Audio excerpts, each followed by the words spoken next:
Hello, folks. I would like to uh, chime in on the uh, things that have been recently happening around the natural and the spiritual with politics, people's takes on politics, etc., etc. And of course, we just come through election season, and then I had noticed that some of the people around the Third Coming Love Divine sphere were talking about that, it's your civic duty to vote. As an American, it's your civic duty to vote. Their opinions were that Trump was the essentially pro-American choice to vote for. And they were also talking about how that I assume they were probably more referring to regular, I don't want to say regular Christians, but the kind of your normal Christian that you would meet. Some of them, their ideas, and I don't know if this might have been Message or whoever, but some of their ideas were that as a Christian, it's really nothing to do with you to have anything to do with politics at all, and. So anyway, they were just saying, I assume that's what they were talking about. They were talking about how, because some Christians have that idea that, it's politics and it's nothing to do with you. And I imagine some of the Message people probably, he might have been referring to Message groups. They probably have that opinion because William Branham so famously said, I voted once and that was for Christ, so they probably they always take what William Branham said. The Message people always take what William Branham said and read it verbatim and make a creed and a doctrine out of it. So, they probably said, oh, well, William Branham said this, so that's what you got to do, And that's the wrong way to look at it, because that was the way, I always find it funny. I didn't mean to get off on preaching on the Message today, but I always find it funny that the Message people, what they do is William Branham said, got on to all those other churches, the ones that come before him, for making a creed and a doctrine out of, one guy would rise up, and then like the head of the Baptists or the head of Pentecostals or something, or Lutherans or whatever, and then they would all make a doctrine out of what they had said. If you even go back to the Old Testament, that's what they did with Moses. They made a doctrine out of what he said. But anyway, so William Branham, or they made a creed out of what they all said. So William Branham was saying the Pentecostals were wrong in that they had this list of creeds that you had to go by to be in the Pentecostal church, and he was saying that don't make a creed and a doctrine out of when a revival rises up, when a message rises up. And that's what the Message people absolutely proceeded to do with William Branham's message, was they took everything he said and they made it a creed and a doctrine. And by doing, the way I find this is the funniest way to put it, by doing what William Branham said, they did exactly what he said not to do. Because they said, well, William Branham said you shouldn't do this or you should do that, okay? And that's become the creed of the Message Church. And by doing that, by making that a creed, by making what William Branham said to do or not to do, the creed of the church, they did what he said not to do, because he said don't make creeds out of a messenger. Don't take a messenger and make creeds out of what he said. So that's exactly what they did. They took the messenger, William Branham, and made a creed out of everything he said. And that is the Message Church. It's nothing but creed of William Branham, of what William Branham's thoughts and whatever were. Okay, so anyway, I said that to say this, that I imagine that independent thinker Tori L. Jones was probably talking, whenever in his last sermon, he was talking about how that they had come up with this idea on we shouldn't have anything to do with politics. Shouldn't get out and vote or this or that or whatever. And he was probably talking, I just bet without knowing, I bet that there was some Message people out there somewhere that was saying, well, William Branham said that he voted once and that was for Christ, and he didn't mess with politics. And they were probably telling their congregations, well, don't have nothing to do with his politics. Don't go out and vote for none of this. And I imagine the Tori L. Jones was saying, hey, basically what I was just saying, hey, that, you guys just made a creed out of it. It's not really that way. You need to be involved in politics and et cetera, that type of thing. And so let's just say that I totally agree. I totally agree that I I'm not one to get into creeds if I can help it, especially. So I agree that you are free to, there should be no thought that you can't, you couldn't if you wanted to, or if whatever the reason called for it, if there was a legitimate reason, or if you wanted to, or whatever, or if you felt that you should, or whatever it might be, there should be absolutely nothing to stop you from going out and taking part in civic duties, or whatever, okay? So I totally agree on that point.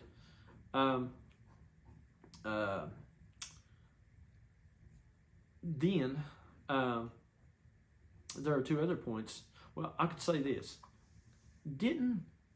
Somebody might look at me and say, well, gee, Brother Cook, I listened to your last sermon that you put out, and didn't you just in your last sermon say that you was comparing things to Jesus, and how Jesus said, this is not my kingdom. If it were my kingdom, I would take up a sword and fight for it, or whatever. So he didn't get involved in the politics, in a sense, in that way in his day, because he was saying, wasn't you just last week using that comparison? So didn't you kind of agree with the message people whenever you were saying that? I'm going to explain that, okay? But I'm going to explain exactly how I meant that, or how that, I'm going to explain I have an even higher understanding of that than I did last time I preached, but still it was the same kind of thing. So how do you wrangle all this together then? Didn't you just say last week, hey, you just kind of didn't you kind of take up for that? Well, allow me to explain. I'm going to get back to that. And here are two other things. There are two other things that I want to hit while I'm on the subject here of Ettore Alionza, an independent thinker. What he had said in his last, he had a little political kind of sermon. It was, he was talking about politics because it was right before election. Naturally, that's what you, it wouldn't be unusual for even a church, church anything ecclesiastical to do that. So he was talking about, he said, and a lot of people around, my wife sent me some, she'd seen on Facebook of people around the message, around the Third Coming, Love Divine groups that was saying, you need to get out and vote. It's your civic duty to get out and vote. And Ettore Alionza was on there saying, it's your civic duty, you need to get out and vote. Okay? And then he was saying that not only, and I totally agree. Let's just say this. He said, they were saying, as an American, essentially, it is your civic duty to get out and vote. Okay? So I would totally agree. So I agree on the first 2 points so far. And also, the next thing that they were saying was, I don't know about all of them, but Ettore Alionza was saying that not only that, Trump was the guy to vote for. He was saying essentially as an American, it's your moral American duty to vote for Trump because he was pro-American. Okay? All right. Now that's the third point. And in that point, I would totally agree that as an American, it would be your moral duty, it would have been your moral duty to vote for Trump because he was pro-American. Okay? I would agree on all three of those points. Okay? So the question would be, why then, Brother Cook, would you even bother to preach this sermon? If you're in agreement with everybody, why would you even preach this sermon? Okay? Allow me to explain a few more things. As I have just said, I agreed with them that as an American, it is your civic duty to get out and vote. Okay? So, why didn't I vote? Why did I, on election day, never leave this apartment and go and vote? Now, how can I justify these things? How can I make all this work and make all this work out? Okay, let me explain something to you. The reason that I did not get out and vote on election day, and will sit here and tell you that I agreed with them that as an American, it would be your civic duty to get out and vote, then how can I justify this? The answer is that how can I justify the fact that I didn't myself get out and vote? You know, it wasn't because I was busy, too busy to vote. It wasn't that. How can I justify this? The answer is I am not an American. What? What? You're not an American? Yeah, we know you're an American. You was born in West Virginia and grew up here all your life, and you got you got your citizenship here and this and that. Okay, let me explain it a little better. Let me explain it in a little better detail. I am an American. I absolutely am an American, and I have not renounced my American citizenship or anything of this nature, but I'm not an American. Okay, let me try that. So okay, so you say, oh, okay, so yeah, okay, but what do you mean? Okay, the answer is this: is that you have to understand what America is. You see, in the beginning of America, and somebody will be like, oh no, here comes a history lesson. Well, here's a history lesson for you. In the beginning of America, there were certain people who didn't have the right to vote. Okay, like slaves, for example. I imagine probably even up to indentured servants. Indentured servants are people that were under a slave master but could theoretically work their indentured servitude out so that they got to be perhaps a landowner themselves, but they would still be poor, basically, is how it worked. But anyway, but as a slave, an outright slave, or as an indentured servant, probably even an indentured servant early on, did not have the right to vote in America. Okay, they were kicking around things like a slave would count as like 1/3 a vote or something like this. I can't remember how it exactly went, but then there was like, you know, there for a long time I think they didn't even have the right to vote. Okay, so let me explain to you how that I'm an American, but I'm not an American. I'm not an American because I am a slave. I'm not an American, I'm a slave. Now, I live in America, I'm a citizen of the United States, but I am really a slave. I am really an indentured servant or something like that. You know, let's just say I'm an indentured servant at very best. Okay, at the very best, probably just a flat-out slave, because there is no chance of, you know, no real reasonable chance of ever being able to have anything that would be of significance to matter. The people, the landowners, the wealthy landowners, whenever America was formed, were the ones who had the right to vote. They had all the power and the say-so as to what went on.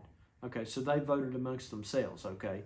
The slaves and the indentured servants didn't have any power. Even if an indentured servant had technically probably worked away his servitude, he still had nothing of any significance. So he was just completely powerless too. And that is exactly what we have here today. Like, for example, everything that was going on in politics this season was talking about, you know, like Trump was talking about, you know, the Mexicans are coming in, everybody's coming in from the wall, the southern wall, you know, or the southern lack of a wall on the Texas border, and they're all coming into America, and they're all doing this and that, you know, and they're all going to take your land and take this and that or whatever, you know, they're all going to cause different things to happen. Okay, well, you got to understand, we have nothing. We don't have anything. They can't take anything from us, essentially. We have essentially nothing. Okay, we don't own anything really. You know, we're so poor we don't own anything. They can't take anything from us. So I'm like, I was watching all this and I was like, well, that doesn't really even apply to me. You know, now if you were a American and say you had something worth taking that, you know, somebody might come across the border and try to take from you.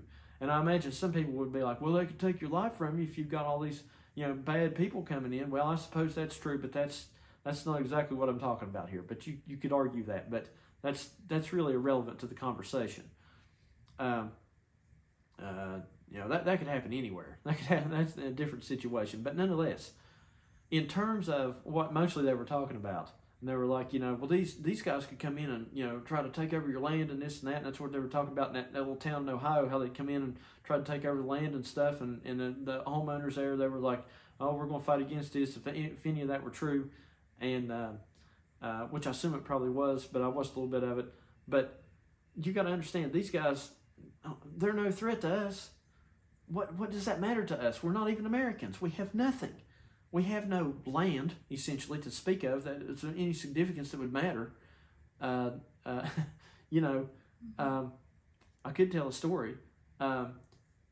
Technically, I do have about 3 acres of land in the middle of nowhere with an old 1973 model trailer on it. Okay, and the other day, the neighbors called me, my cousins called me, and because it's unlivable. It's just was basically given. It was given to me essentially, and the neighbors wrote my wife the other day, my cousins, and said, "Hey, there's a forest fire down there, and we don't know if it's around your land and your trailer there." And so anyway, you know what I did? I was at work. I didn't even go and check on it. I didn't say, "Hey," I called the company and be like, "Hey guys, I gotta go. I gotta go down and make sure my trailer ain't burning up." No, I just stayed there because you know why? Because if the forest fire had come and burnt the trailer up, it wouldn't have even mattered. That's how insignificant of anything that I have, and I can't even maintain that essentially. Okay, so what I'm saying is we have nothing. Okay, so the Mexicans. So the argument of Donald Trump is that we've got to stop these Mexicans from coming in and taking our land or whatever. Well, that might matter to somebody who actually has land, somebody who might actually be able to claim that they are an American and are not in the slave class and are not in the indentured servant class or whatever. Really, it's just a slave class. Then that might matter to them. Okay, so if you're one of them, if you're somebody who has enough money or somebody who has enough land or whatever to matter, and you're technically an American, perhaps like those landowners were back in those days, like back in George Washington's day. Okay, if you've got enough to matter, and you would be considered an American if you had enough power and prestige and land to matter, then I would say yes, as an American, it would be your civic duty to go out and try to protect your stuff and vote for people who would theoretically try to make sure that your assets were protected. Okay, but as for us, we're not Americans. We're just slaves. We have nothing anyway. Another thing is this.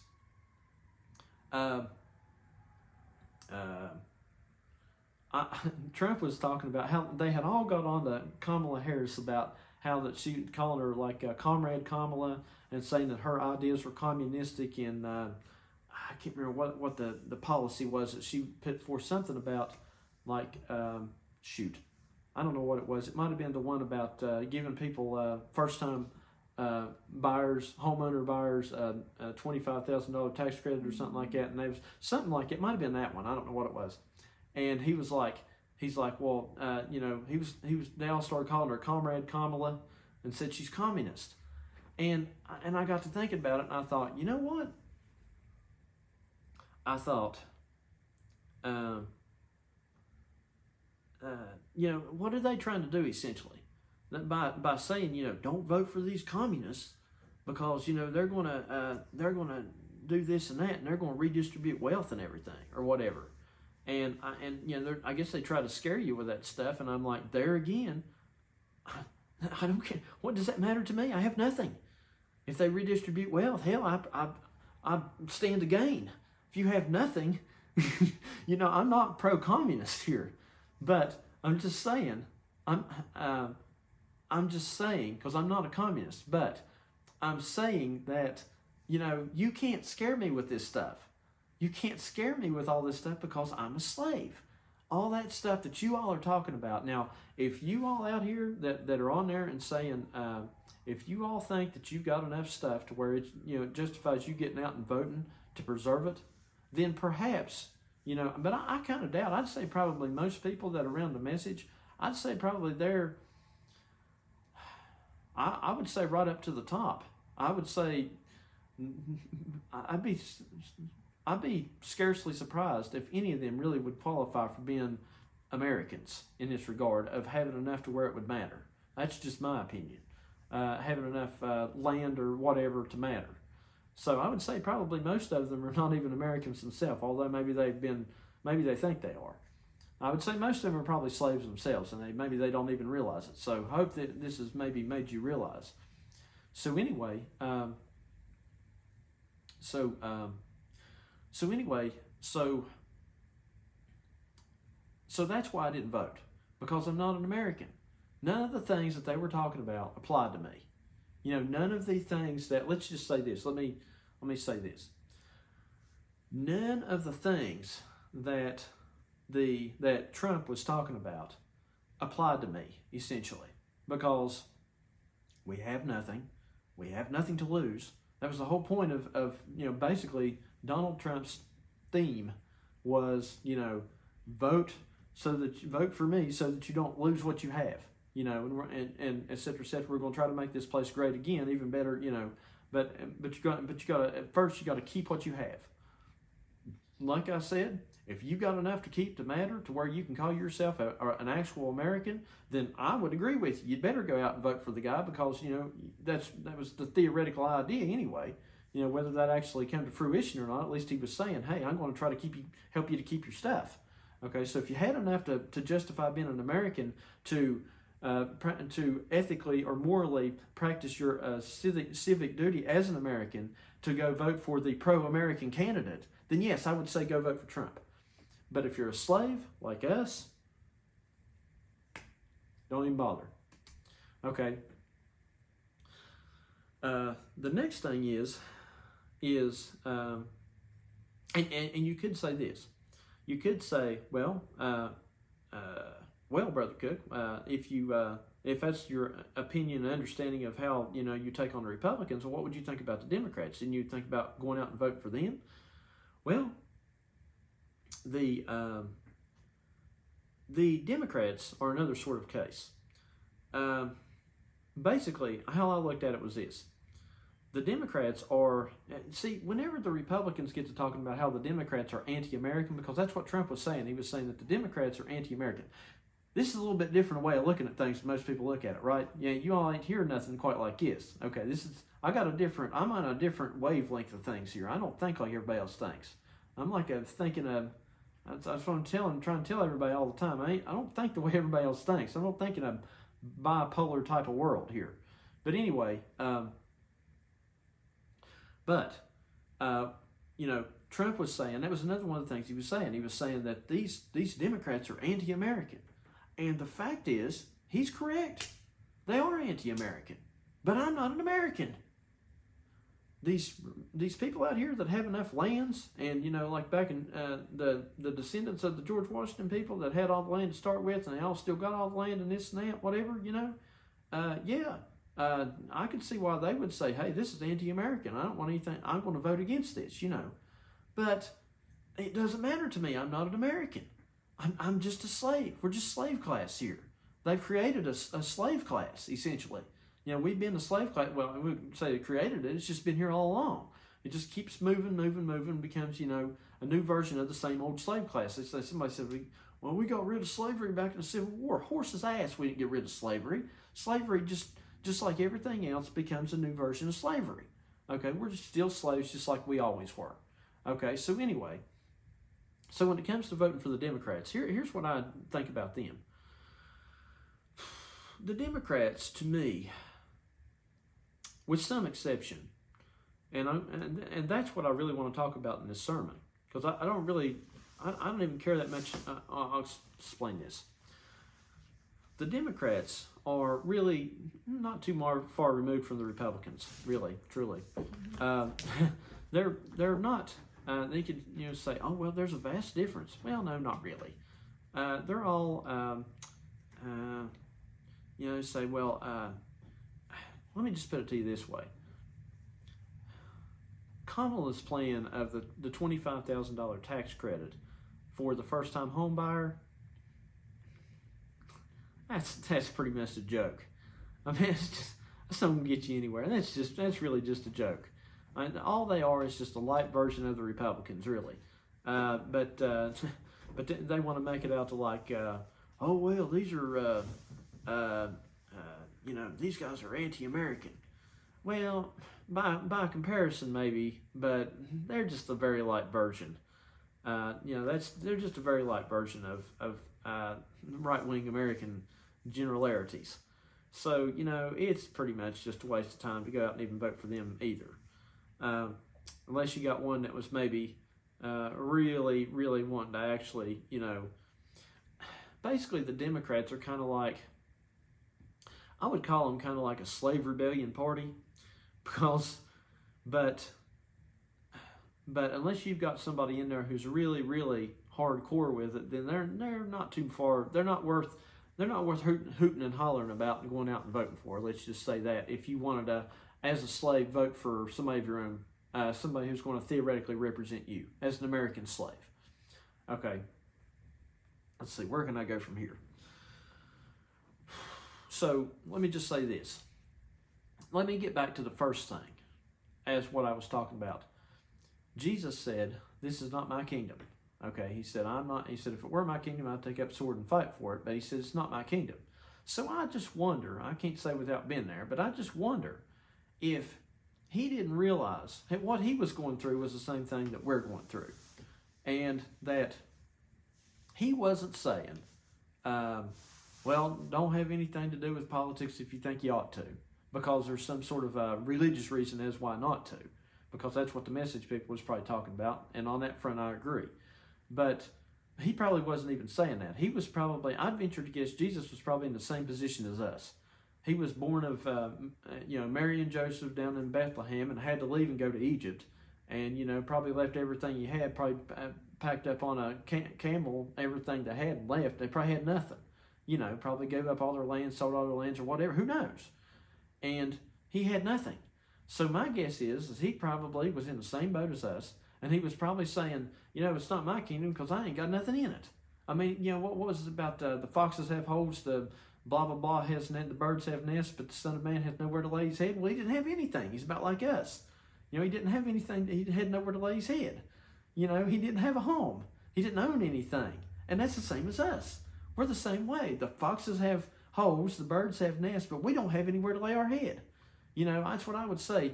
The foxes out here and the birds out here, the Republicans out here, maybe they got a home. Maybe they've got home ownership. But us, rented apartments. We don't own it. We're just barely hanging on. So I think Jesus was probably in the same boat as us whenever he said that if it were my kingdom, then I would fight for it. But it wasn't his kingdom, because it literally wasn't his kingdom, because he had no stake in it, because he had no land. That was why they were fighting. They was always fighting over land. Who's going to own the land? The same thing as today, right? Okay, well, he didn't have no land, so he's like, it's not my kingdom. I'm here for my kingdom, which is a spiritual understanding. The land here. The land, I want this land. I don't care about this land. I think Wyatt's up. Good sermon, isn't it, wifey? Yeah. So anyway, see, I'm here for this land. That's what Jesus was here for. He came for the lost sheep of the house of Israel. He came for this land, the understanding, the mind. That's the land. That's the land. That was his kingdom, because that was something he could claim ownership of. Or, well, I don't want to make it sound all messagey, but you get what I'm saying. It was something that he had a stake in. He had a stake in that he could.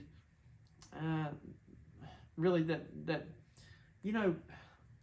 really the message people are the ones that are our modern fascists, the love divine third coming type of situations, whatever it might be, or the love divine especially. They are the ones trying to claim ownership of the land here. Okay, so this is a kingdom in which I can fight for. Now, I can't take up sword. It wouldn't do me any good to take up sword and fight for my physical piece of rented property here. That's not going to do me any good.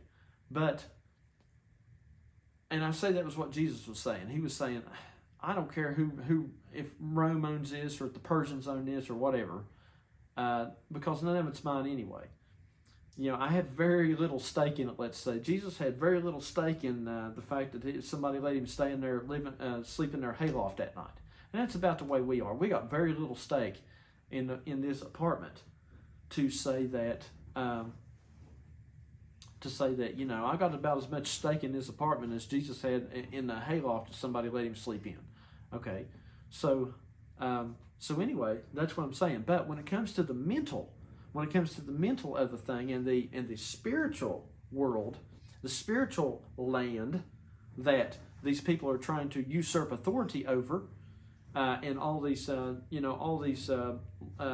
lords, all the Romans and the Persians in that land, which is like your message and your love divine or whatever, that are fighting over that land, fighting over that Israel, fighting over that spiritual Israel, that spiritual land, then that is my kingdom, and that is where I will take up my sword and fight. And that's exactly what Jesus was saying. He was saying, what he was saying is that, this stuff, that should just smooth right into this next part. Y'all get what I'm saying? I could explain that, but I ain't going to over-explain it. I'm going to tell y'all the next story. Y'all, let me explain to you here's some players that I've found. I believe thoroughly that Arturiello Yonza, or I don't want to make it about the people individually, but the general theme, consensus of their message. It's not just him, because there's a lot of people that agree with him. Okay, but their general theme is that of King Herod, because in the time of Jesus, here's what you had. You had the Romans, you had King Herod, who was king of the Israelites, essentially, and then you had the Israelites, okay, your average Israelite. Okay, think about what you had going on here. King Herod was in an awkward position, really, because he was running on two fronts. Because, see, what I was saying, I had made a reply to something about, I'd made a reply a while back about, which it got deleted, but the reply was about, I was saying, do we, I don't really want to get involved in politics here. I kind of joined this thing to deal with the spiritual, not the politics. Now they're talking a lot about politics. They talk about spiritual and politics both. That's the independent thinker, Arturiello Yonza, that's what he's doing. He's talking about spiritual things. One sermon will be about spiritual, one sermon will be about politics, etc., and that's the way he's going right now. Okay. Well, I replied to him, and I said, hey, I'm dealing with the spiritual here. That's really not my kingdom, and I'm explaining to you why I said that. That's why it's not my kingdom. The political world is not my kingdom. I'm in the spiritual here, okay? Because I don't have any stake in that. Now, maybe they do. Maybe they have enough land or money or whatever to think that they have a stake in that too, or whatever. But maybe their situation is different than mine, in different kinds of ways. But anyway. But for whatever reason, they have decided that's not as relevant as what I'm getting ready to tell you. For whatever reason, they have decided to preach a spiritual, political, both message. And I think that what they've done is that has put them in the condition of King Herod. And I have just explained to you why I don't have anything to do with the political. It's not a religious reason why I don't have anything to do with the political. It is just a reason of, hey, I don't have anything to do with it because I don't have any stake in it. Simple as that. And I think that's what Jesus was really saying. If we could go back and ask him, I think that'd be what he would really be saying. Okay, but I've never heard anybody say that. So anyway, as to, but Herod, though, see, Herod was king of Israel. So here's what he had to deal with. The wise men come and are like, hey, we've seen the star of the Messiah is going to be born or whatever. And he's like, well, yeah, tell me where this guy's going to be born at, So he was fighting a battle on two fronts. He had the spiritual side on one side. And that threatened his kingdom. Because when Jesus, this is a good sermon, isn't it? If I do say so myself. But anyway, Herod had two sides. He was fighting a war on two fronts, essentially. Because here's what he had to deal with. He had to deal with being an Israelite. He was king of the Israelites. So he was a political figure, but he was a spiritual figure too. Because he was an Israelite, so that made him spiritual, but he was a political king, so that made him political, right? So he was king, he was spiritual and political. Okay? And so, anyway, and you can type, I'm all about typing political to spiritual, that's what I'm doing. But that's not what I'm talking about here, but I'm just saying, now here, so Herod was political and spiritual. And he had one front that the spiritual could overthrow him, because if somebody claimed to be the spiritual Messiah or king, then that threatened his kingdom. So that was Jesus. The concept of Jesus threatened his kingdom.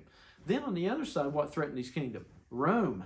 Because, see, Rome was a part of, Rome was the owners of everything. Israel was still a principality, or it was what would be the word for it? It was a province of Rome, of Greater Rome. Rome, the Roman Empire, ruled all that. So he had to answer to Rome. So they just let him be king of Israel, but he was really a sub-king to the kings in Rome. But they just let him rule that province. Okay, so Herod had to deal with two fronts, and he had to deal with the front of Rome. So he had to deal with the political, and thought he was part of that kingdom, and then he had to deal with the spiritual. He had to deal with Jesus and Rome. Jesus and the Lord, the Senate or whatever of Rome, the power there. And they both were a threat to his kingdom.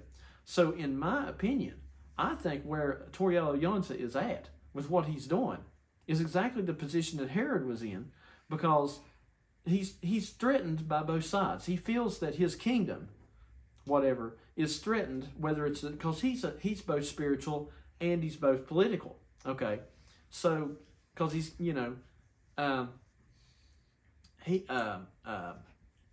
so Jesus, he was only spiritual. He didn't have anything in it. Mm-hmm. He didn't have anything in the political, because he didn't have enough money to have anything in the political. He had no land. Mm-hmm. Okay, but Herod did.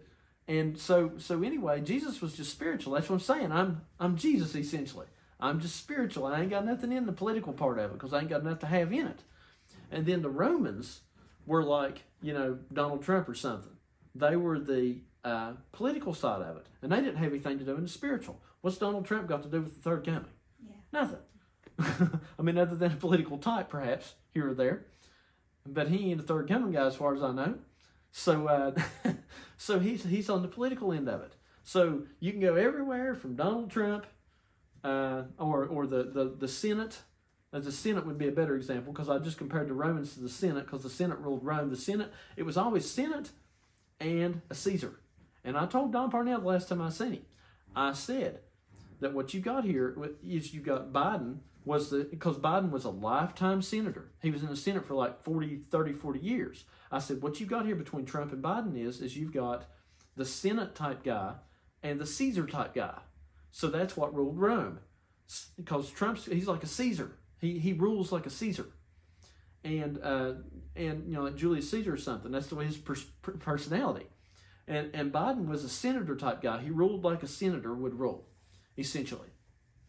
And the Democrats are maybe perhaps more like a senator would type rule, So anyway, but that's what Rome was. Rome was senator versus Caesar all the time, seeing who was going to have most power to tell people what to do, or either not tell them what to do, whatever.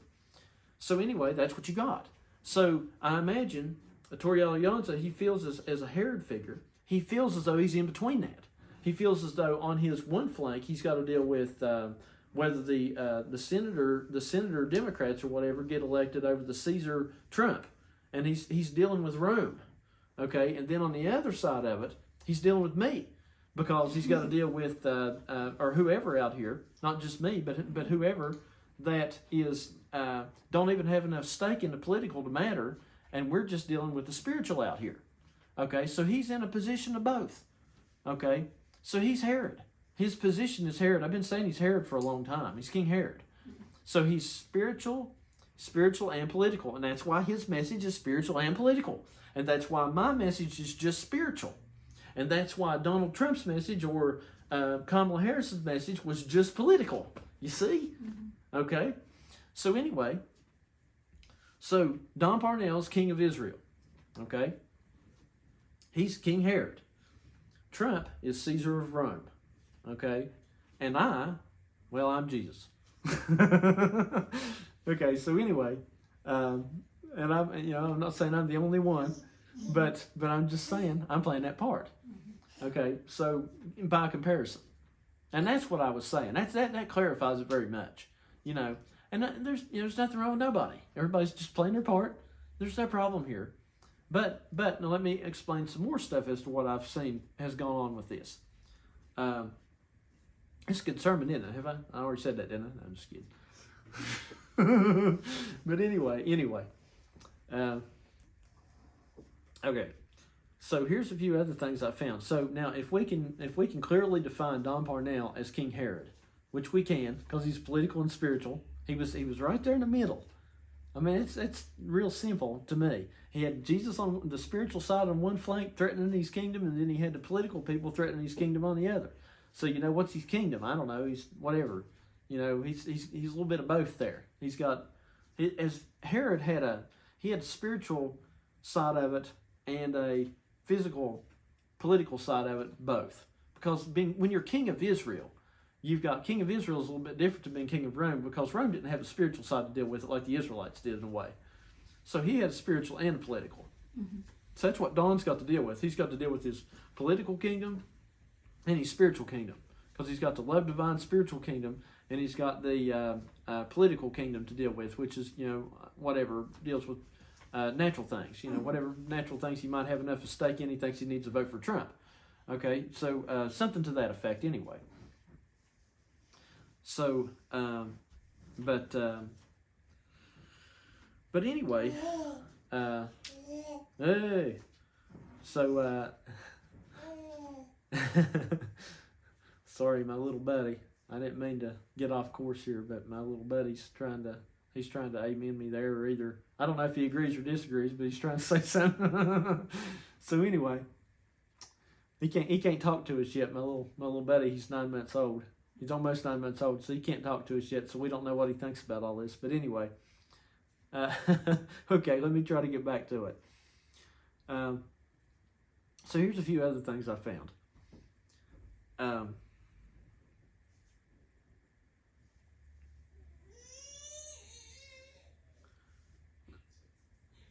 So you got to assume that if we can clearly define Toriello Yanza as King Herod, or his position as King Herod, let's examine some of the other things that went on over the past several years here that may tie in with what we're doing here. Here's what I think. Now, let's just say assume he's Herod, which I believe that he is. I made a very good case that he is.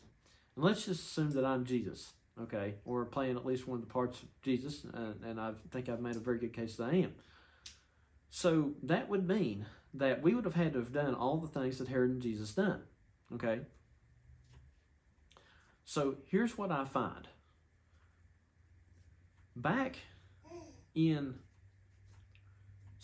Here's what Herod did, okay? There's a few major events surrounding Herod in the New Testament.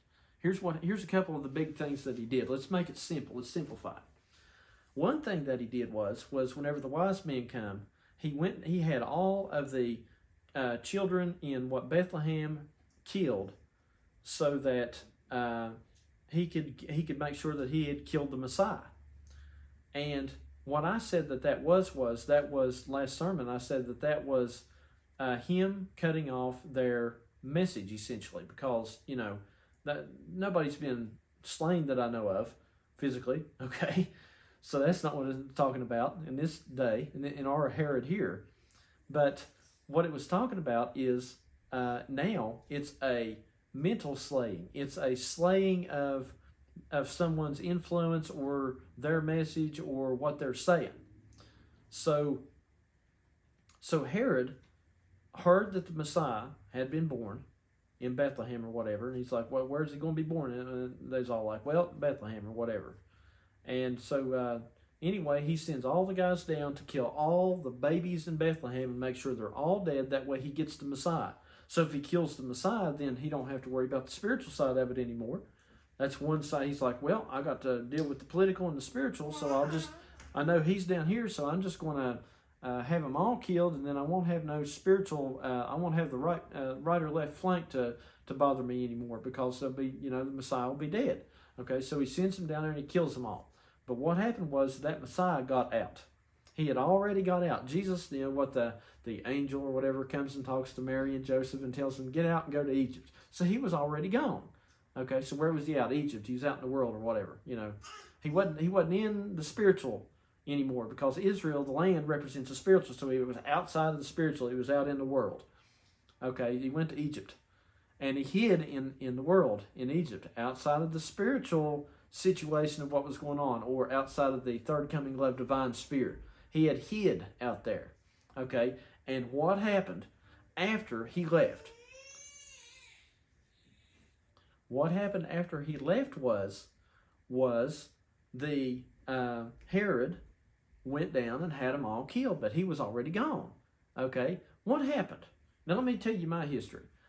Back in the days of the third coming, roughly at the end of the third coming, before about probably 2 years before they switched over into love divinism, or a year or whatever, I got out. I was the first one. I didn't hear of hardly anybody else. There might have been some, I ain't saying there wasn't, but of the preachers or whatever, the children of the time, I decided it was time for me to go. I didn't say I decided. I just felt that, hey, it's time for me to go. And I said, I'm out. Okay, so I left and went to Egypt. I was out in the world. I was just watching Israel from afar. I was just getting newspapers of what was going on in the Love Divine third coming scene for a long time. Then, what happens? Okay, I come back later on and I get the story of all this. Then what happened?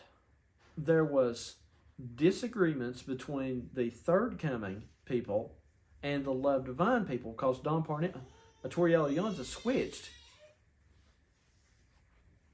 I'm going to shut this door.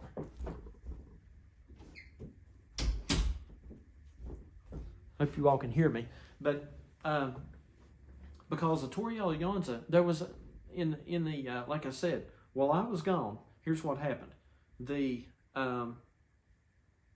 third coming people and the love divine, Toriello Yonza switched to love divinism, and the third coming people kind of fell out with Don over what was going on at the time, the message and the situation with what was going on.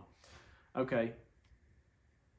So because there was a situation. Okay, let me tell the next thing. See, like I said, the first big story of Herod was that he went and had all the children killed. Okay, and while Jesus had fled to Egypt.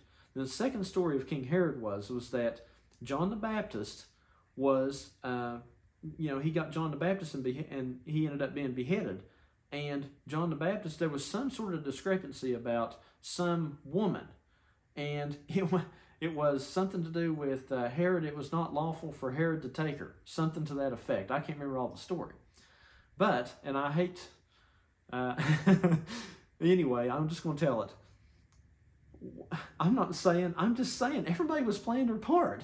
Anything, I would think a Toriello Yonza would agree with me on this one, because he couldn't help but do what he had to do, whatever was going on there. And I'm not saying he was doing anything, but I don't know whatever was going on exactly, but I do know that the story was that what was the big hoopla on the message, and I found out about it later on whenever they had all left, whenever the third coming people had left. But it was to deal with a Toriello Yonza and some woman in the Philippines. I don't know the whole story, but that was the reason that was a lot of the reason as to why. Or some of the reason, there was 2 reasons as to why that the third coming people split, as far as I understood. They disagreed with the message, and they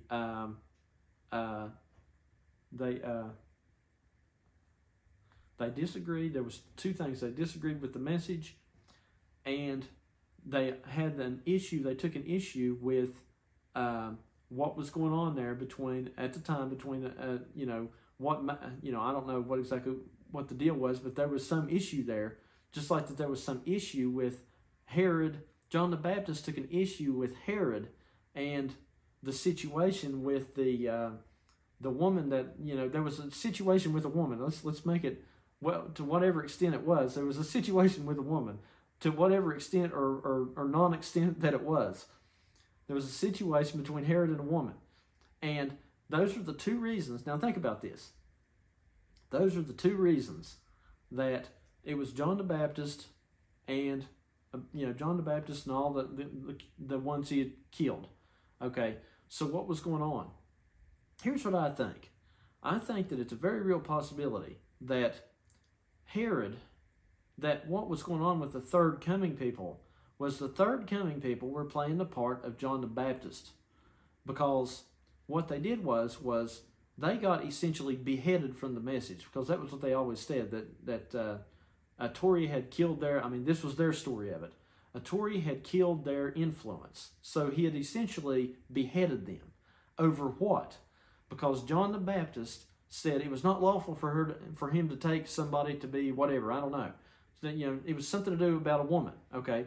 So I think that what happened was Atoriello Yonza, or the message of Atoriello Yonza, beheaded the third coming people and beheaded their message and cut it off because, and because that's what they said, that he had killed their influence. He had killed those people's influences, and he killed, and that had killed John the Baptist over the same exact type of thing going on.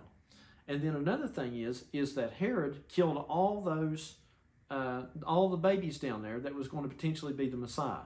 So I think it's a real possibility between John the Baptist being beheaded over the woman issue that was going on then, and the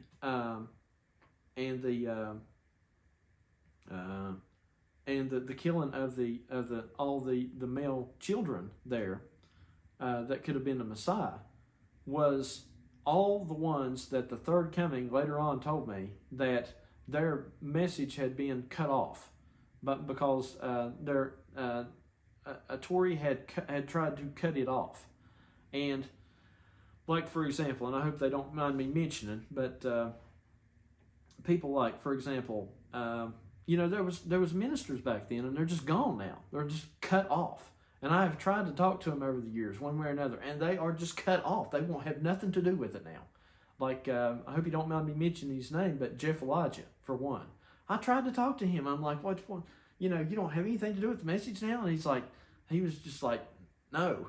And and I think that what was going on there was they were cut off, because I had already left.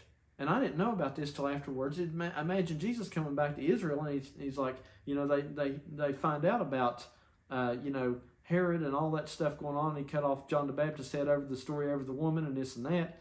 And then he finds out about, all the kids in Bethlehem were slain and this and that. That's exactly what I imagined when Jesus came back from Egypt. That was what stuff he was hearing about. And that's what I feel that I heard about whenever I come back. Whenever I come back out of Egypt, the world, back to the spiritual, back to the, the love divine third coming world of things. And those are the exact same things I hear about. Atoriello Yonza and the woman issue, and the cutting off the heads of the preachers, which was perhaps the cutting off the heads of the kids in Bethlehem, something to do with that, or the preachers that was preaching like John the Baptist. I don't know, something to the effect of it, but it's very similar, is what I'm saying. This is all very similar. And so anyway, so Jesus rolls in, okay? So here's what I think, and this will get me right into my last thing I want to talk about, the last probably third of this message. But, Jesus, it was John who took offense to Herod having whatever extent relations with that woman. Okay, it was John the Baptist who John the Baptist took offense to Herod having that. Okay, it wasn't Jesus. Jesus didn't take offense to it, because if he did, it's never written in there. I never seen where Jesus had any problem with it, but John had a problem with it. And so anyway, so John was beheaded. Okay, well, the John out here, John the Baptist, was the third coming people, probably. It was probably because they took offense to it. Now, I didn't take offense to it because I'm Jesus. I didn't take offense to it. But sorry, my foot gets cramped. They took offense to it. and they were beheaded. The third coming people were beheaded out of the message because they took offense to what had went on between, or whatever they thought or had or whatever did or didn't happen, nonetheless, the story of what happened with Toriel Alonso and the woman. Okay, so that's right out of the Bible. I mean, this is very simple. So anyway, but Jesus, he didn't, it's not written in there that he took offense to it or had anything to do with it. So anyway, let me get into my next part of all this. The next part of all this is how that what went on with the Democratic Party. I just explained in the spiritual and give a biblical reference of what was going on there. But in the next part of it is I'm going to take you through the political, what was going on with the Democratic Party for about the past 20 years that has absolutely mimicked what was going on with this whole third coming message. And you might look at me and say, why the Democrats? I'll tell you why. Because the Democrats are a type of this message. Okay? Love them or hate them, they're an exact type of this message. And I'll tell you why. I'll tell you several reasons why. Now, I'm not saying that there's not some connection between Don Parnell, and I guess we're going to say his name, and Donald Trump. I'm not saying there's not some connection there, Don, and I think within the Republican Party there might be a message there as to the Tea Party rising up, and that was Don rising up, and that's probably all true. I've figured that myself, but that's another thing. Okay, just put that aside for just a minute, and let me just run the Democrats here. Okay,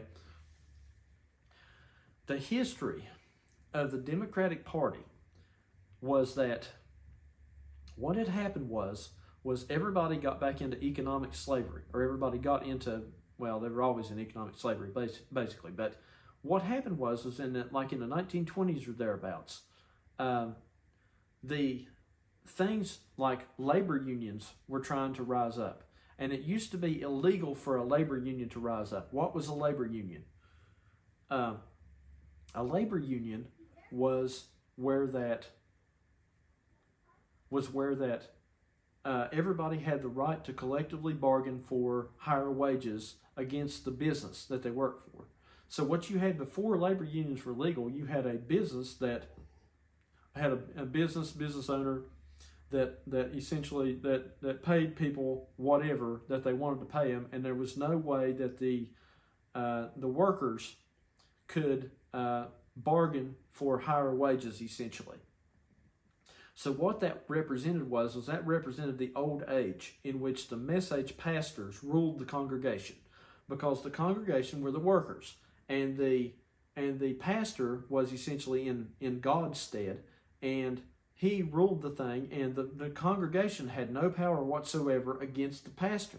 So if the congregation had some fault, didn't think that their thoughts on the message or whatever at the time were being represented, then there was no way to essentially deal with the pastor. The pastor was all powerful. They did not have the right essentially to bargain against the pastor.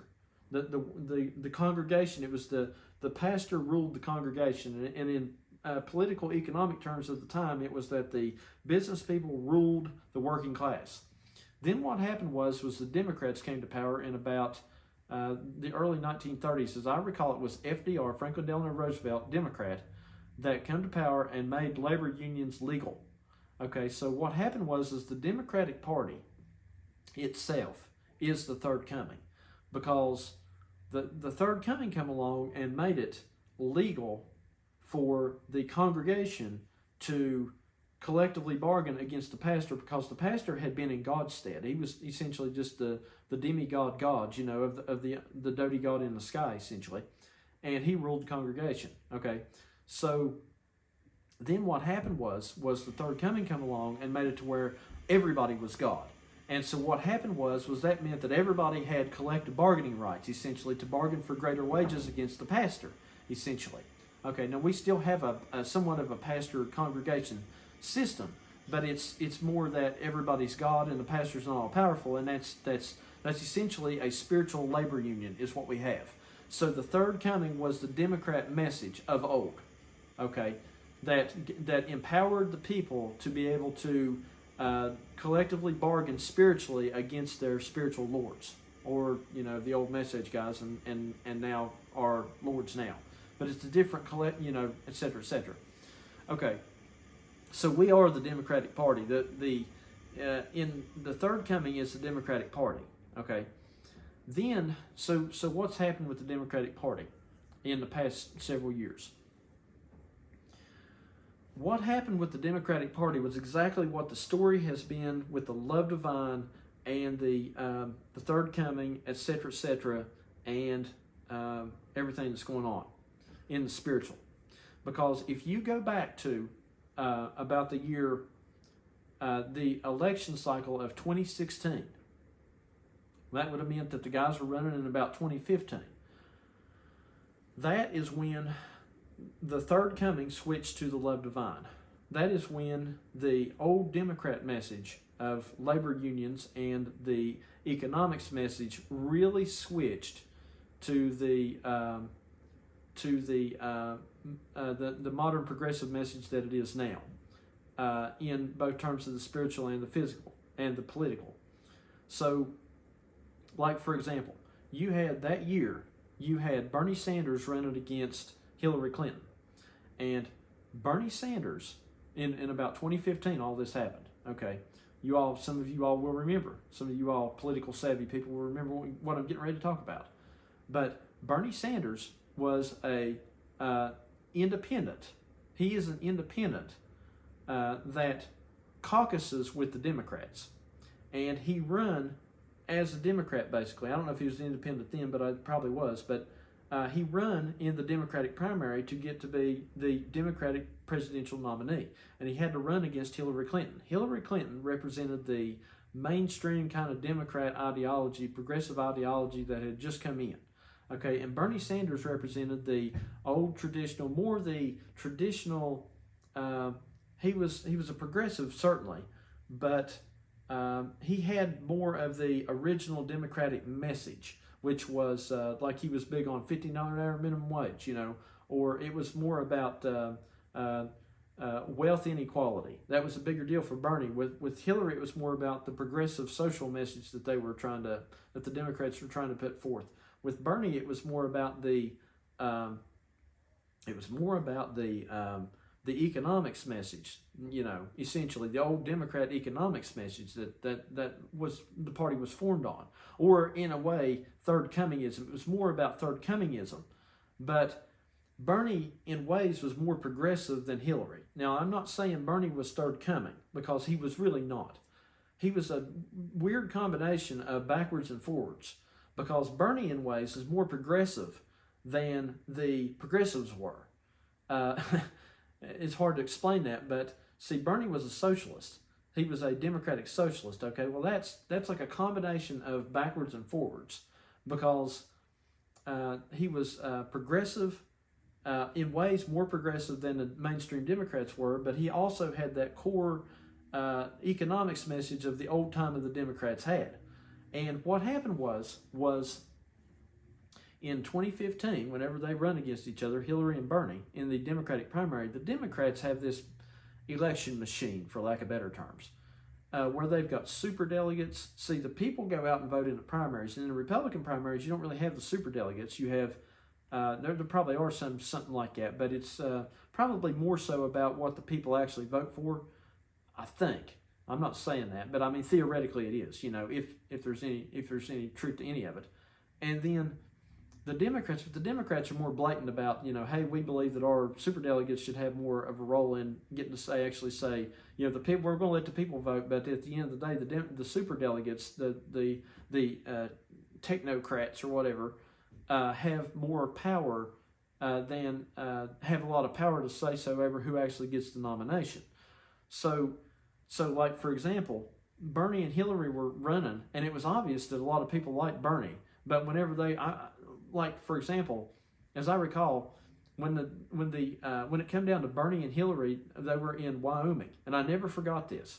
As I recall, it came down to what didn't come down to it, but they were doing the primary vote in Wyoming, and they showed like the popular vote that Bernie had just destroyed the popular vote over Hillary, and yet it ended up being that Hillary ended up getting more delegates for that state than Bernie did, for whatever reason, the way the Democrats had it set up. So Bernie didn't have a chance. was what the deal was. His message did not have a chance. They had done decided they were going to put Hillary in. It didn't matter who the people voted for. That was what they were going to do. It was not, Bernie didn't have a shot. They didn't care about the people. Their message reigned supreme. Okay. So anyway,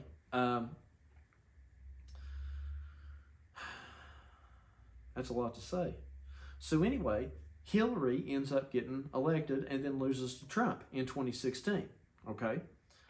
So then what else was going on at that time was and I told Ettore Allianza this years ago, and I reiterated it to him the last time I seen him, probably a year ago.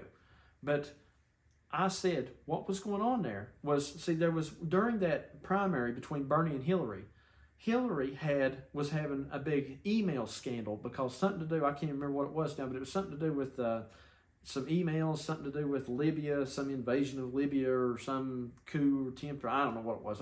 Don't quote me on that. But anyway, and they had gotten her emails, and it was like a big email scandal. And everybody was giving her a hard time about those emails. And Bernie got up on stage, and Bernie and Hillary are debating on stage, both Democrats, both progressives. They have a different opinion on progressivism, but both progressives. And I'm going to tell you now, I have been a progressive in this message, okay?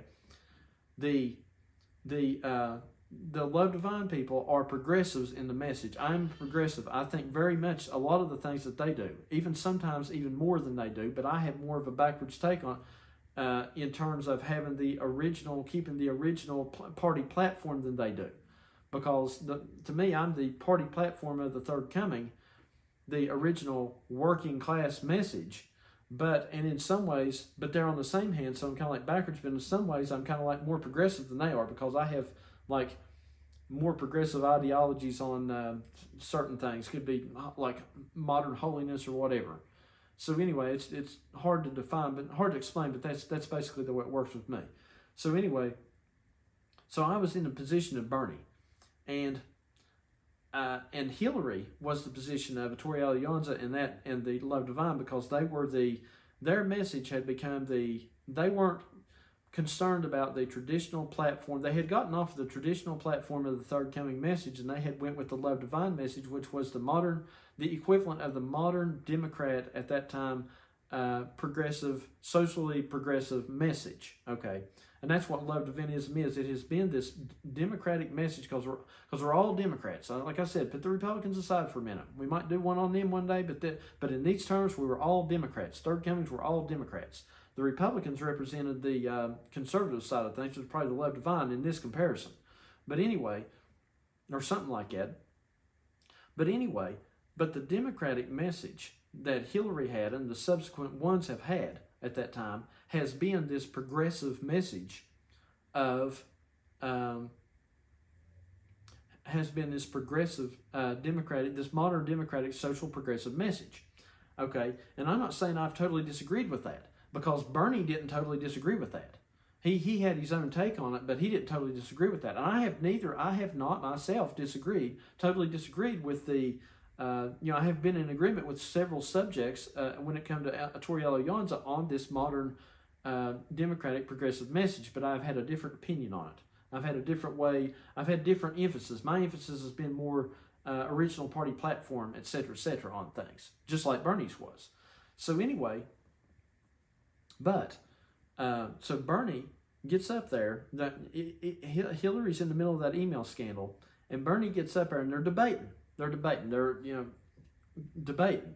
And Bernie says, you know what? I don't care about your damn emails. It was a very famous saying. He said, I don't care about your damn emails.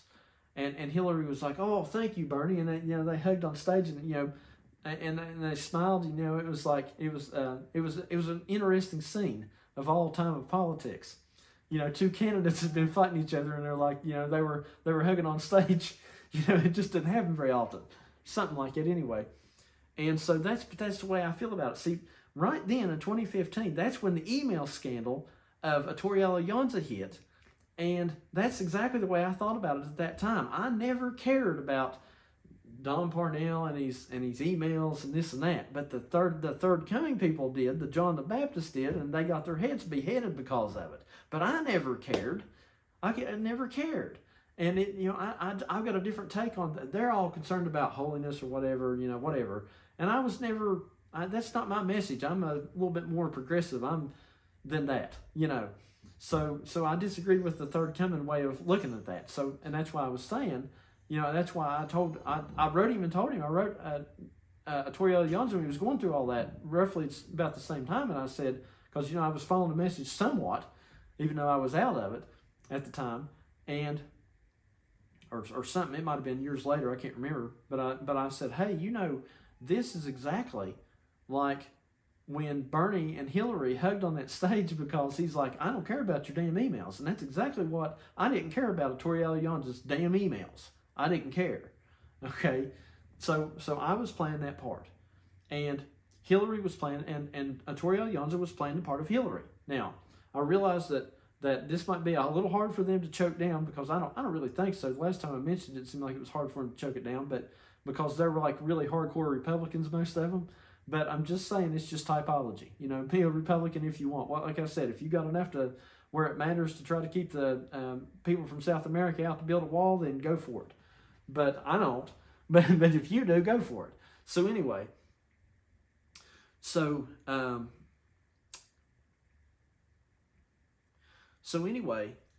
then what happened was, after that, was Hillary gets beat, okay? And she goes out and gets beat in the election. And Bernie got essentially screwed out of it, basically. And that's the way I feel about what I had been trying to say, because the Democrats largely tried to screw me out of it. Our spiritual Democrats, anything that I would try to say on there, it was like I was fighting super delegates. I used to try to get onto Facebook and try to make my points, and it was like, they had this machine. The Love Divine had a machine that they were just not going to let me say anything. They were going to shut me down. They used to delete me all the time, and that's essentially what they did to Bernie. They deleted his delegates. Okay, so they screwed him out of it. Okay, so that's what they did to me all the time. I was a progressive like them. I was an independent. I was not Love Divine in a sense, but I caucused with the Love Divine because I agreed with them. But so anyway, there I was. Okay, but I got screwed out of it just like Bernie did. Okay, so anyway, but then the Love Divine Hillary gets in there, and then there's the Toriel Johnson's socially progressive Love Divine message, and it gets in there, and it goes to vote, and it gets defeated. Okay, but there's still plenty of people that believed it. It was like it was. You still got millions upon millions of people that still believe still believe the Democratic message, the progressive, socially progressive Democratic message, and you got all kinds of people that believe the Toriel Johnson socially progressive equivalent of the Love Divine message, Democratic socially equivalent Love Divine message. Holy smokes, what a message! Anyway, there's a lot to get out, but so they get defeated, and they get defeated, okay? Then the next election comes along, and it's Trump versus Biden, okay? Then they get defeated again, because Trump got elected against Biden. Oh, wait a minute, Brother Cook. Oh, are you saying that the election was rigged and that Joe Biden didn't actually win and that Trump actually won? Yeah, that's my opinion. It's like this. I'll bet you... Let's just say this. The Bernie supporters, just imagine this for a minute.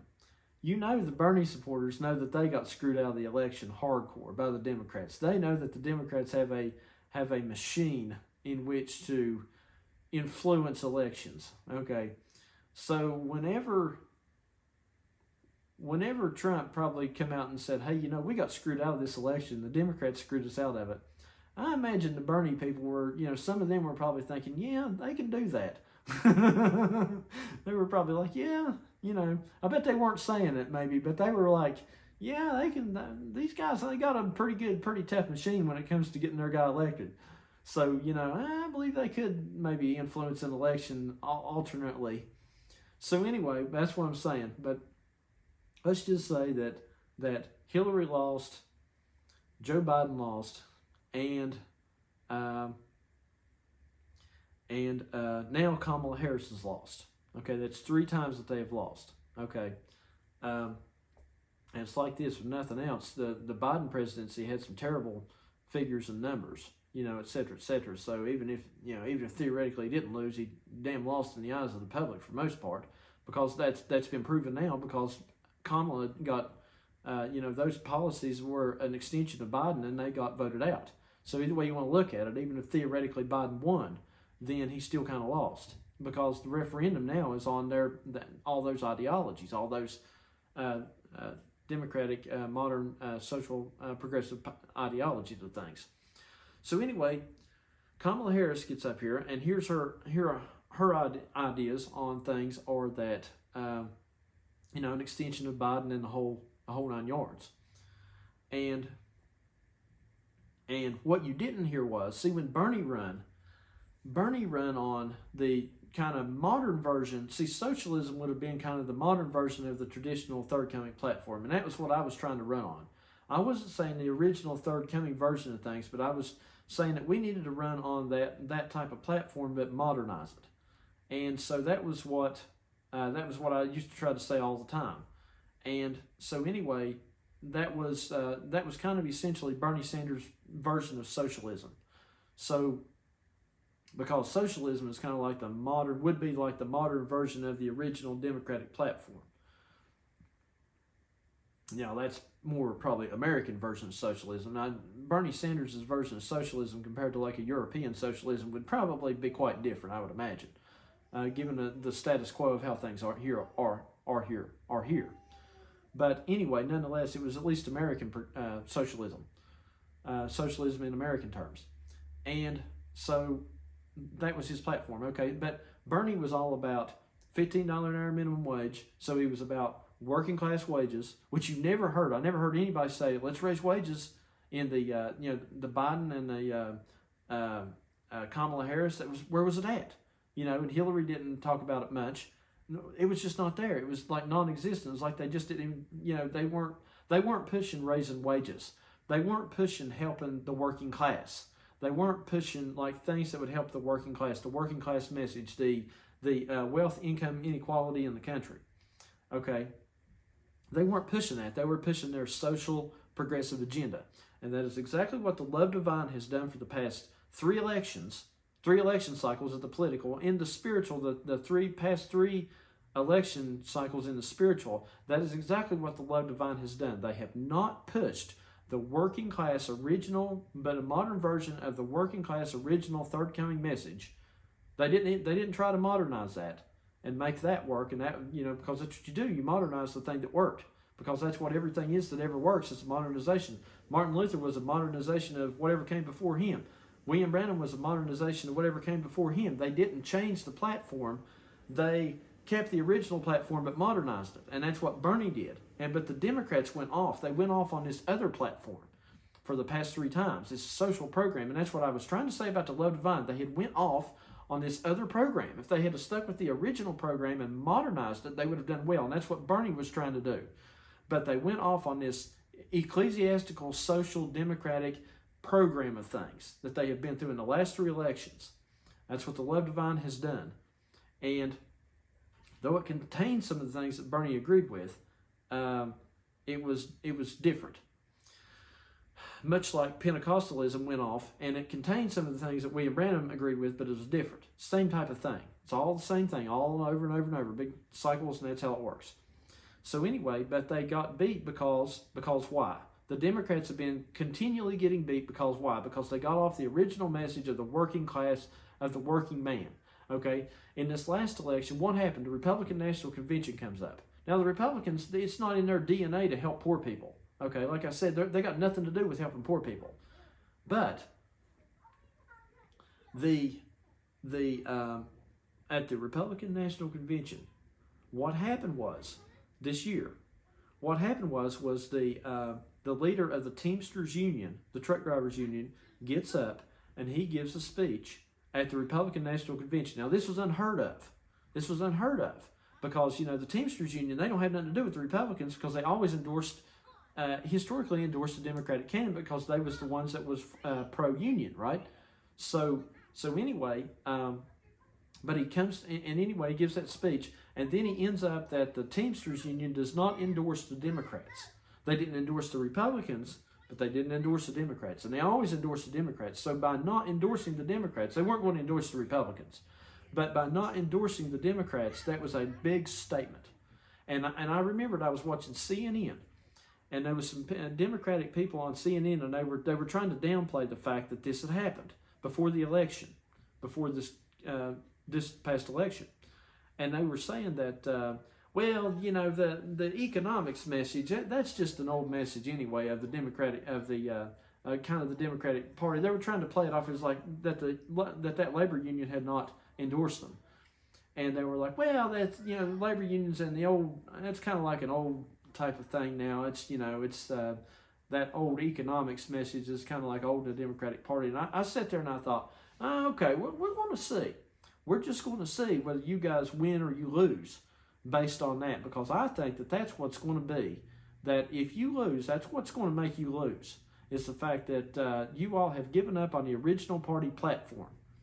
And that's exactly what happened.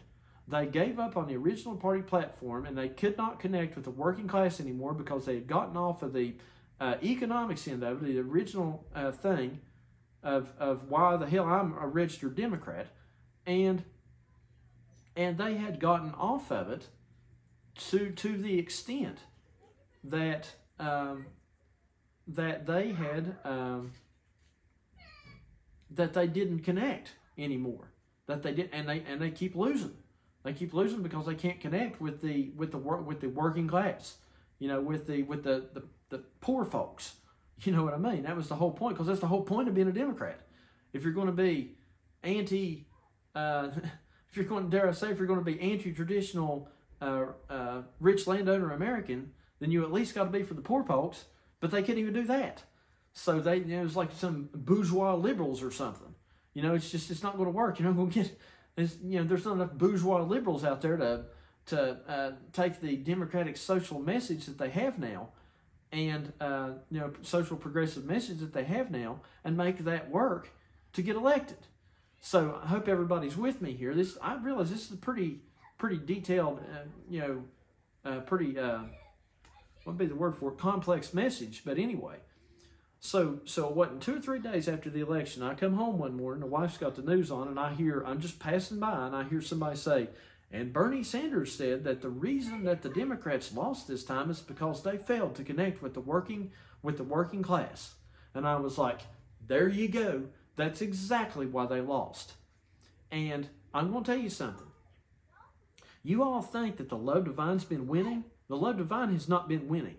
Because the Democrats have not been winning in the political. And the Love Divine message, this message that the third coming had become essentially, which is love divinism, has not been winning. There are plenty of people that believe it, but it's not winning. It's not. We've got the political data of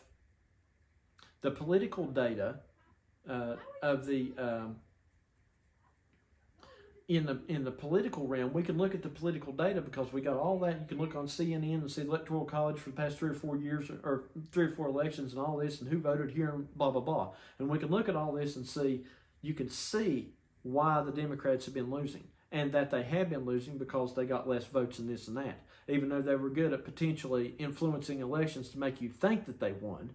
Okay, so I think that that's what's gone on here in the Love Divine. I think that their message has been making people think that they're winning, and they're not winning. I think that their message was good at making people think that their message was better than what I was trying to tell them years ago. And I think their message has been good at trying to making everybody believe that they were winning in the hearts and the minds of the general public of the message, all things included, or the country, all things included. But I think it's very questionable as to whether they've actually been winning or not, just like it was very questionable whether Biden won or not, just like, and this time has proved it. This time is, as you know, if there's anything that could be said if the actual election results that we got are any indicator of what the real sentiment of the country is, let's say this time, then this time has proved that this social, progressive, love divine message that we've been told that's been put out for so long now is not winning. Everybody thinks it's winning. I don't think it's winning. I think we need to go back to the original message of the things like I've been saying, like of the original concepts of things here, like I've been trying to say about the original Branhamic concepts, the third Branham, this thought process, Branham, third coming, those core, and just modernize that. And that will include some of the love divinic type of thing, because William Branham, whenever he modernized essentially Baptism, is what he did, really, or Methodism, he had some of the Pentecostal things in there in his message. So I'm not saying the love divine have done some good. The Democrats, this social progressive message of the Democrats have done some good, believe it or not. There have been some good things in it, but they've been like kind of dictatorial about it. They've tried to shut everybody down. There's been parts of it, like they tried to shut Robert Kennedy down, everything, all kinds of stuff. And that's what has been bad about it. It's got like a fascistic tint to it, an overly fascistic tint to it or something like that. And that's what we got here in the message. It's had a fascistic tint to it. This love divinic message has been, it's put people out. It has put their voices out. And one thing that I cannot for the life of me understand is that how that these people that claim that everybody's God can be so happy and so fast to delete something that somebody has to say. You tell me that. We're all God, but you're going to delete them? That don't make any sense. That shows that your message is not what you all say it is. I thoroughly question whether your message is really what you say it is. I don't think it is. I don't think it's been winning. And I think, just like on the news right now, the Democrats are all trying to figure out, hey, where have we went wrong? What do we need to do? And they're trying to blame it on this and that, and blame it off on this and that, and blame it on, all the incumbents around the world are losing because it's due to everybody's inflation, and that's the reason we lost. Bullshit. The reason you lost is because people have rejected your message. And you love diviners out here, you can go on and say, you can say this or that, and whatever. Bullshit. It's losing because people are rejecting it. It's as simple as that. They've got every excuse in the world for this stuff as to why, we can get away with doing this, or this, we can justify doing this. It's losing, and it's losing because people are rejecting it. Now, if you go back to the original core, modernize the original core message, and keep all the good things that this thing has produced, and put it like a modern Branham equivalent, and modernize it, like I've been trying to say. If I'm not going to try to explain that. It would take a long time for me to explain how I'm doing that. But if you'll go back, if anybody's interested, if you go back and look through some of my messages, now some of my messages might be antiquated now, but if you go back and look through them, you'll understand what I'm saying of how I've been doing that. Like for one example, like I said about the new everybody in the Love Divine, they believe that you should have a new message, and they essentially think that if you got a new message, you've got the understanding. And I'm like, no, just because you got a new message don't mean you have understanding. That's the same equivalent of the way William Branham looked at it whenever he said that the Pentecostals and their idea on speaking in new tongues was the same type of thing. And they, just because they were speaking in new tongues didn't mean that they had a new understanding. So that's just one example.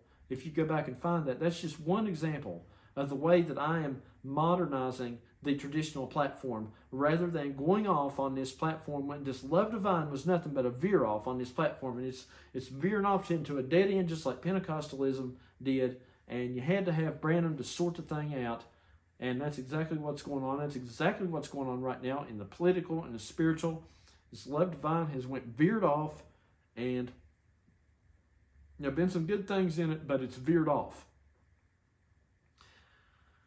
Speaking in tongues was a good thing, but damn, boy, did it not veer off into some insanity.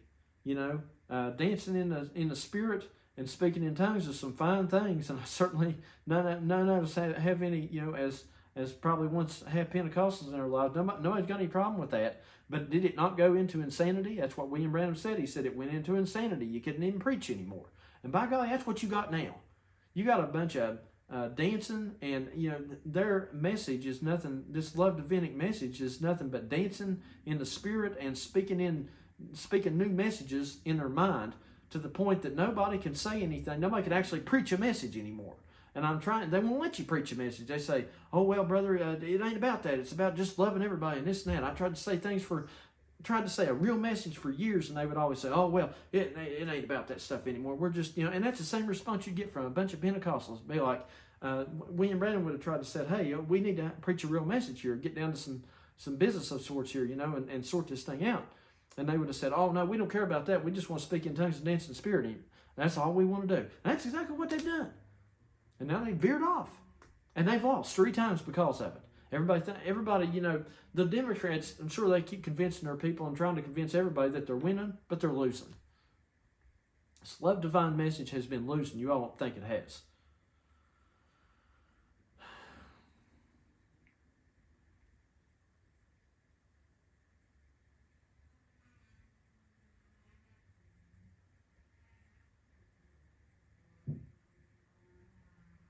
So just like the Democrats on TV, they're all right now, after the loss, they're all right now trying to figure out how are we going to, and people, I just watched a guy on there and he was saying, I was watching MSNBC and he said, the Democrats are not doing a very good job of connecting with the working class. That's why they lost. And I'm like, gee, yeah, you said the same thing Bernie said.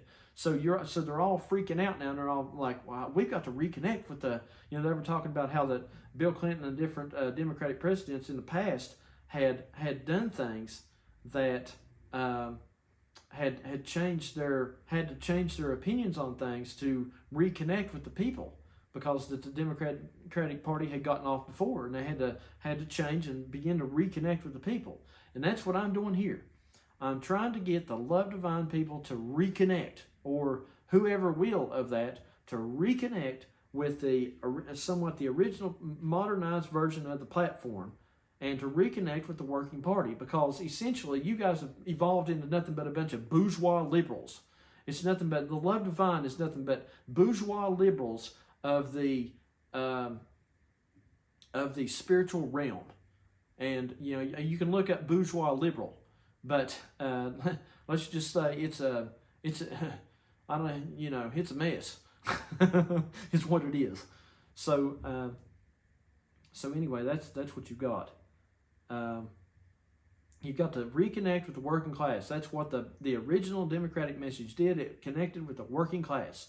And that's what the original Third Coming message did. It connected with the working class. And then the Democrats become bourgeois liberals and left the working class. And the Love Divine become bourgeois liberals and left the working class of the spiritual world. So we've got to reconnect as Democrats, I'm saying. As spiritual Democrats, we need, as a spiritual independent who caucuses with the spiritual Democrats, we need to reconnect.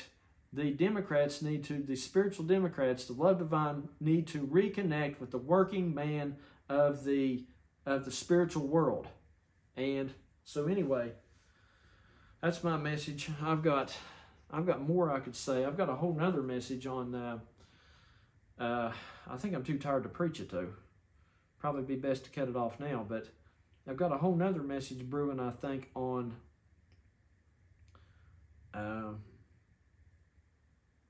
world politics. So, but anyway, I wanted to do American politics today. And I would just say this. If the Democrats, in the political thing, if the Democrats don't get their heads out of their asses, then they're going to lose again. And in my opinion, in the spiritual, if the Love Divine don't get their heads out of their asses, they're going to continue to lose too. So that's just the way I feel about it. But anyway, oh yeah, one more thing I wanted to say. I don't think I really nailed this down. What I was saying was that it was about 2015 whenever Tori Alianza said that they had switched into the Love Divine message. 2014, 2015, somewhere in there, I think. And that's exactly when they screwed Bernie out of it in the primary for the Democratic nomination, and they went with their political Love Divinic equivalent in the politics there. So what we've got to do is, I think that, like the Democratic Party, like Bernie came out and said, hey, they disconnected with the working class. Well, it's about time that the Democrats listen to Bernie. And it's about time in the Love Divine that the love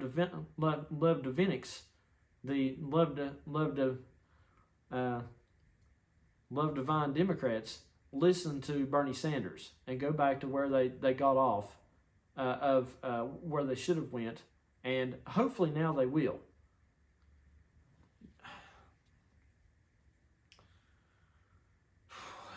Okay, so anyway, that's about it. Peace out.